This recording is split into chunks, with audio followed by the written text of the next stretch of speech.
Welcome to this tutorial guide for Trove. In this video we will be covering your mastery level, how you level it up, what benefits does leveling up give you, along with some recommended actions to take so you can level it up faster. So to start off with, what is your mastery level? Well, your mastery level is a measure of your account's overall level. By pressing C, you can display the character screen which shows your current mastery level. Then if you click the trophy, you can view all unlocks you have earned so far, along with the ones you have yet to earn which will be greyed out. To level up your mastery level, you'll need mastery points. For every 100 mastery points you collect, you'll gain an additional mastery rank. So how do you start earning mastery points? Well, it's quite simple. You'll earn mastery points by collecting or salvaging various items. By pressing the Y key, you can view everything in the game that will give you mastery points when you consume or salvage them. I will briefly cover all of these categories, what these categories are for, along with a few ways of collecting them. Note that items that are greyed out under the collections window are items you haven't unlocked yet. Starting off with styles. Styles are the weapon, face and hat skins you can equip. These skins will replace your currently equipped weapon, face or hat's default skin. The majority of these skins will grant very little in terms of mastery points, however quickly add up over time with the thousands of skins that can be unlocked. Most of the skins you'll be unlocking will be from salvaging equipment with a skin that has not previously been salvaged by the player.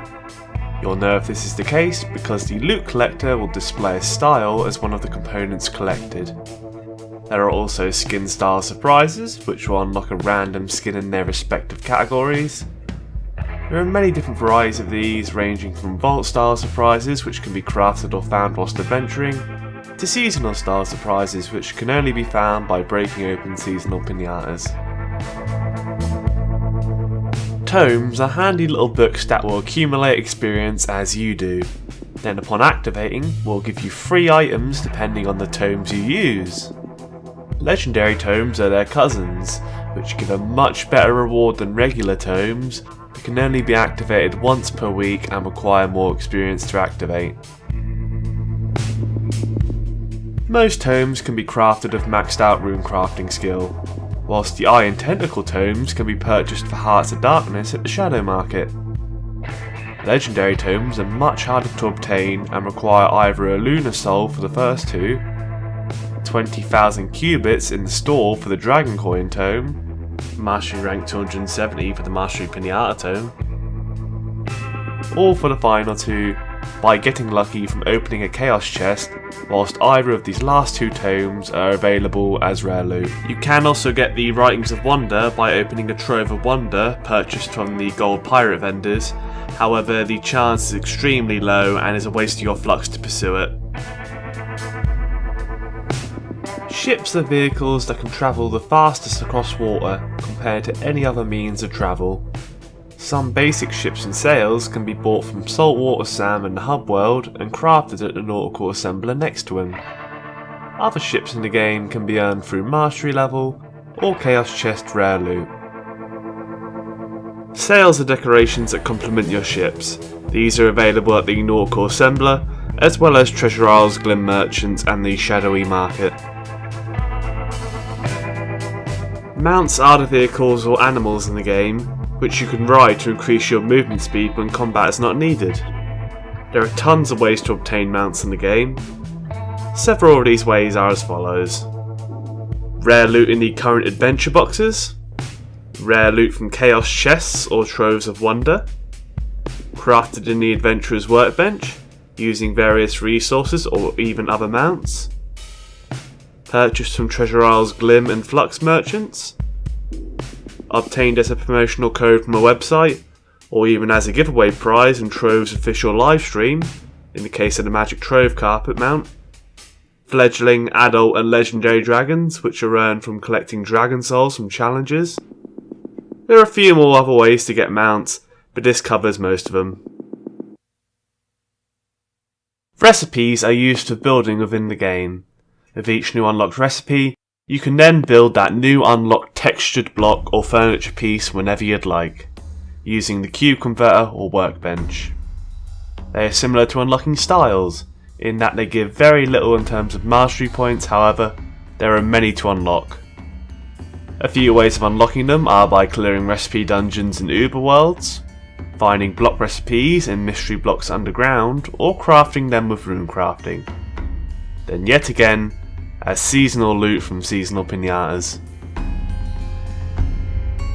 Flasks are what you use to heal. Emblems also fall under this category, and they provide their effect when the player consumes a flask.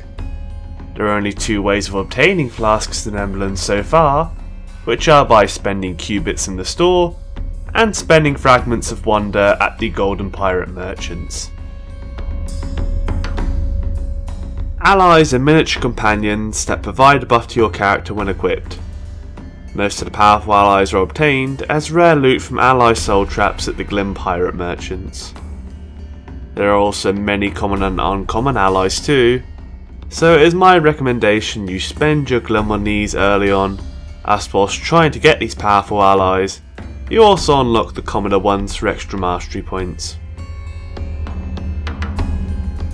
A couple of useful allies though are cotton candy, which whilst available in them, can be rare loot in chaos chests. Plus Digley, which can be rare loot from miners' caches, which are obtained randomly whilst mining ore. Other allies you can earn through challenges, seasonal events, craft them in the nautical assembler, and purchase them from the shadow market, which again covers most of the ways of getting them. Mag Riders are situational vehicles that work like monorails. They can be used to ride mag rails, which are rarely found in adventure worlds. They can also be used to create awesome stuff like roller coasters on musical tracks. A mag rider can be crafted, earned through mastery, however this gives no mastery points itself, obtained as rare loot from chaos chests, one can be bought in the shadow market, and a few can be obtained during seasonal events. Badges are self-explanatory. Just hover over the badges and they will tell you what you require, along with how close you are to acquiring it. They're basically achievements. Final tiers of these badges usually give really nice loot such as mounts and wings, which also give their own mastery points along with the badge itself. This section's also useful checking your current progress for the challenges, telling you how many souls you have and what you'll earn for each tier of soul collection. Fishing covers the fishing poles you've unlocked as well as the fish you've deconstructed in the loot collector. The lava and candy fishing pole can be crafted at the nautical assembler, along with some easy enough to obtain resources in ancient scales. Ancient scales are obtained from deconstructing rare fish, so you'll want to fish in water first. I'd recommend looking up how to catch all the rare fish on the wiki, as you only need to catch one of each rare fish, which each require certain conditions to be met. There are enough unique rare fish to be able to make all the rods without deconstructing a duplicate rare fish. Just save the Lady of the Lake rod until last, as it does capture unique rare fish, but these fish deconstruct for enchanted scales, not ancient ones. As a note, you can have any rod equipped and still be able to fish in lava or chocolate if you've unlocked the rods. Lady of the Lake, however, only works in water and needs to be equipped for its effect to work. Other rods can be obtained, but they're purely cosmetic and you'll probably not care about finding them for a long time. Costumes are outfits for your classes. They usually look much nicer than the default skins and can be bought in the store for credits. Costume mystery surprises can also be bought there and give a random costume to the player. If you don't want to spend money, you can also buy the costumes as well as the mystery boxes on the market for flux instead. Wings are a very handy means of travel. They allow the player to glide with minimal effort and can ascend using updraft pads, which can be crafted at the Fun Factory and occasionally found in Adventure Worlds. You earn a slow pair of wings at Mastery Rank 5, however every other pair of wings in the game is faster than this. You'll earn a faster pair of wings at Mastery Rank 40. A few wings can be obtained from final badge reward tiers, whilst others can be purchased for qubits, rare loot from chaos chests, crafted although extremely difficult, extremely rare loot from shadow caches, and a rare drop as part of an event. Balefire wings can be won in giveaways from many streamers including myself that receive 5 codes to give away every week. So that covers how to earn mastery points. So now, let's talk about what you get for collecting enough mastery points. For the first 100 mastery levels, there are many useful rewards, ranging from permanent buffs to your maximum health, damage dealt, flask capacity, lasermancy, which determines mining speed, crafting speed, and the occasional 100 credits, which is the currency you can usually only buy with real money. There are also a few big milestones which greatly benefit newer players, one being at Mastery Rank 5 where you unlock your first pair of wings, and then one at Mastery Rank 10 when you unlock your hourly challenges. These challenges will be explained in another video, however they are very useful and reward you with additional mastery points along with weapon skins, dragon mounts, and permanent buffs to magic find and jump. At Mastery Rank 40, you'll earn a faster pair of wings than the ones at Rank 5. These wings will go just as fast as any other pair of wings in the game, and are great if you do not have any more stylish wings than the default ones.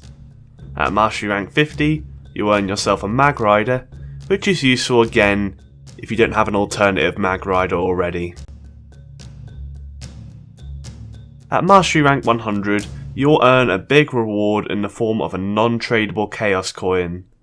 When consumed, you'll gain a permanent stat boost of Chaos Factor, which allows you to gain a free Chaos Chest every day as long as you log in. Chaos Chests can contain very rare unique loot, exclusive to Chaos Chests, as well as items that can usually only be purchased for credits in the store. After Mastery Rank 100, sadly, you are only awarded every 10 levels, and the rewards you earn from this are not as awesome as the ones from 1 to 100. No more stat boosts until Mastery 220, no more credits, but once reaching 200, the rewards do start to become decent again. The notable rewards from 200 to 300 are King Cubesley at 210, which is a great max health and health regeneration ally that works especially well with Revenant.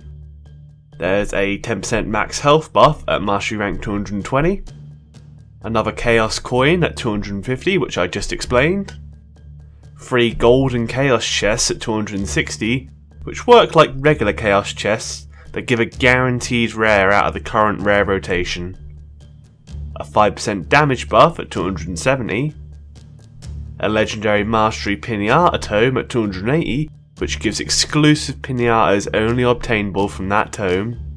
Then there is one more final unlock at Mastery Rank 300, which is a current maximum Mastery Rank milestone. This milestone will give you an additional +1 Chaos Factor boost, along with your name appearing gold in the chat and above your character for other players to see. Note that these two awesome boosts are not for being Mastery Rank 300, but instead for being the current maximum Mastery rank. If you type /mastery into the chat, you can see your total mastery experience gained. If you divide this number by 100, you can see your true mastery rank. This is useful for getting a breakdown on what you have left to unlock, as well as if you're currently maxed out in mastery, because pressing C won't show your true mastery level, just the maximum, which is currently 300. If the maximum rank is increased and you are no longer maxed, you will lose the benefits of being maxed until you are maxed again, which means one less chaos factor and no longer a golden name. Here are a few tips when leveling mastery. Leveling classes gives mastery points per level, with a big point bonus for reaching level 20. It's the best thing to spend your Q-bits on in the store if you want to level your mastery. It also gives you more class variety to do challenges with, and adds more variety to how you play, giving you more options. Fishing is great to do when you're watching something, as all it requires is one button to do. It gives you mastery points for deconstructing the new fish, as well as giving you materials for crafting and purchasing more unlocks, such as Treasure Isle's allies from the Glim merchants. Ring crafting is a very nice early game skill to level, as it is easy to level and provides the ability to craft exclusive end game rings when maxed. Rune crafting is nice later on, as you don't just get mastery points for reaching new crafting tiers, but also consuming the recipes that you create through it. Although this doesn't actually increase your mastery level, it is very important to prioritise levelling your gear near the start of the game. Many players fall into this trap, but the quicker you're decked out in full radiant gear, the quicker you'll be able to do Uber 6 dungeoneering for higher tier drops, as well as better challenge multipliers in the challenges. You'll also be able to take part in hard shadow towers so you can gain more Shapeless Visions caches per week. I'll be making a forging guide next, and will provide an annotation to it when it's done. So that about covers it for this video. The next part of this guide series will be covering forging, turning your resplendent gear drop into a radiant end game tier gear. This has been Jason0905, and I'll see you around.